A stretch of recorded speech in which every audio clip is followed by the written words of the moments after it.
की मी गेल्या 9 वर्षापासून आमदार मी जेव्हा अधिवेशनाला गेलो तेव्हा हे सोनार मामा दिसले नाही असं मला एकही अधिवेशन केलं नाही.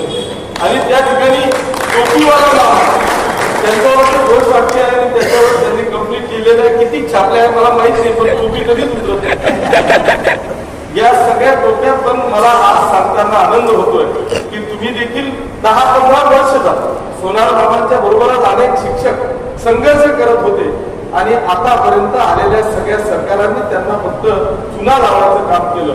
पण मी मनापासून अभिनंदन करेल या राज्याच्या माननीय मुख्यमंत्री महोदयांचं, या राज्यातल्या दोघेही उपमुख्यमंत्री महोदयांचं आणि या राज्याचे शिक्षण मंत्री आदरणीय केसरकर साहेबांचं मनापासून अभिनंदन करेल की प्रचंड अडचणीत सापडलेला 2005 नंतरचा जो काही हा शिक्षक पात्र होता की तो अनेक वर्षापासून मागण्या करत असताना सुद्धा